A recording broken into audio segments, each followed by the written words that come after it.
Here are the notes for day 107. This is called power series. The power series is a polynomial that has a format that looks like a coefficient, x, and then an exponent. So if I take something like this and expand it out, I have a number plus a number times x plus a number times x squared, et cetera, et cetera, et cetera.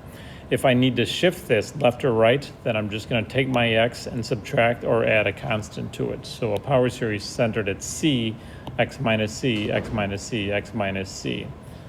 So first thing we're going to talk about is convergence. A power series can converge in one of three ways. It can converge at a single point, it can converge on an interval, or it can converge everywhere. And what does converge mean? Well, very loosely it means where the polynomial approximation really matches the original function very closely.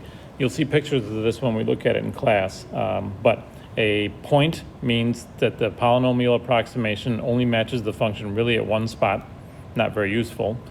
Interval, the center and a range of numbers match, and then the radius from the center to the edge. The radius is from the center to the edge, and then the endpoints can be organized in one of four different ways. Converges at the left endpoint, but diverges at the right, diverges at both, diverges on the left, converges on the right, or converges at both. And you'll see an example of this in a few minutes.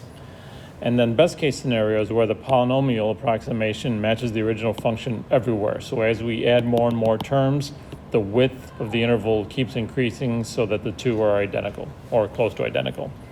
What we're going to be doing is the ratio test in these. So here's a review of the ratio test. If you take the limit of the sequence increased by 1 compared to the original sequence, if that limit is less than 1, you have convergence. If it's greater than 1, you have divergence, and if it equals 1, you have an inconclusive ratio test.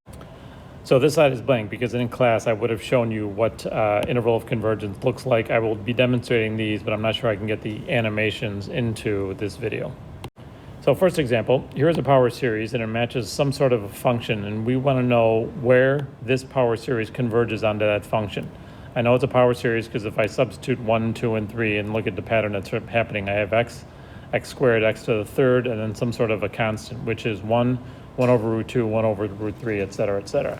So I'm going to use the ratio test with our sequence. So I'm going to take this x to the n and over root n, and I'm going to increase the n's by 1, x to the n plus 1, root n plus 1. I'm going to multiply it by the reciprocal of this, which becomes root n over x to the n. Now I'm taking the limit with respect to n, so the n's going to approach infinity, so I'm going to reorganize this stuff and have root n over n plus 1 there, and then x to the n plus 1 divided by x to the n reduces down to just x to the first. When n approaches infinity, the limit of this is 1, so the only thing that's left is just the absolute value of x. The ratio test converges when the limit is less than 1, so I take my result from the ratio test, the absolute value of x, set it less than 1, solve that. So that means x is going to travel between -1 and +1. That's where it converges. So the center of my convergence is 0, and then the radius is 1. Now I need to test these two endpoints. So I'm going to go up back to my original. I'm going to replace x with -1, replace x with 1, and rewrite this series. So when I plug in -1 for x, I get -1 to the n. And when I plug in 1 for x, I get 1 to the n, which is just 1. So now I need to test these individually, and you did this in the first part of the chapter. We're going to use the alternating series approach on this one because it says -1 to the n. The nth term test is inconclusive, so I try and take I test the absolute value, which means what does 1 over root n do? Well, 1 over root n diverges, so I have the alternating series test where the limit equals 0, that's satisfied. The terms are decreasing everywhere. This is true for all positive n values, so that's true. So when I have a divergent absolute value sequence, and when the alternating series test has convergence, that's called conditional convergence, which is a bracket. Same thing over here. If I let x equal 1, I just have very quickly a p series with p less than 1, so we know that diverges. So my interval, -1 to 1, has a left endpoint that converges and a right endpoint that diverges. So it looks like this. And you'll see a picture again of this in class. Second example is the same process, slightly more challenging series. So ratio test, change all your n's into n plus 1s, multiply it by the original but reciprocated. Rearrange n plus 1 over n plus 2, your x minus 3 to the n plus 1 over x minus 3 to the n leaves behind an x minus 3. This limit, again, only looking at the ends, I get 1, so I have the absolute value of x minus 3. This will converge if my ratio test produces a value less than 1, so I set x minus 3 less than 1. I expand my absolute value inequality, add 3 to both sides, I get 2 to 4. So my interval is going from 2 to 4, that means that it's centered around 3, and now I need to test my endpoints. Plug 2 in for x, I get negative 1 to the n right here.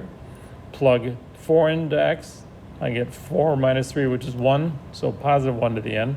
Negative 1 to the n times negative 1 to the n is negative 1 to the 2n. No matter what number I plug in for n, I'm going to get an even power, which makes this positive always.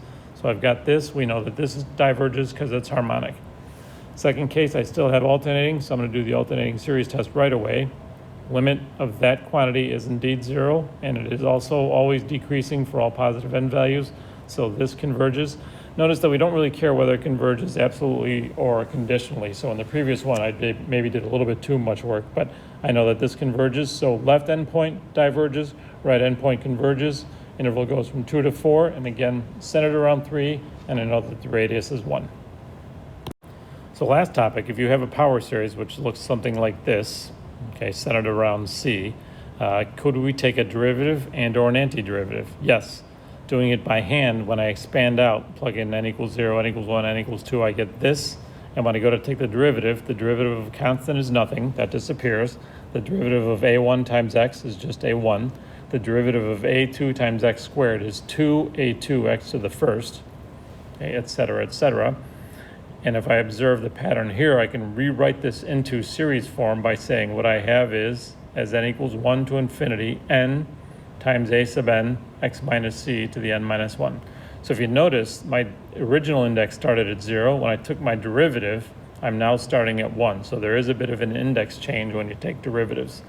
The other thing you notice is that you could have taken this directly without expanding it out, taking the derivative and condensing it back, because if I want the derivative, I'm going to take this this exponent, which is a number, just a constant, bring it down and reduce it by 1, which is the way we take derivatives with functions. So bring the n down and reduce this by 1, and you get that. You just got to remember to change the index.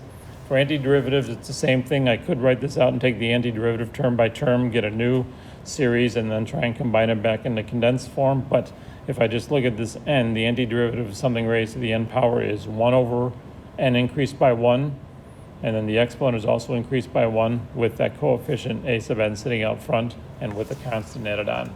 You'll see examples of how to do this when you start to tackle the homework.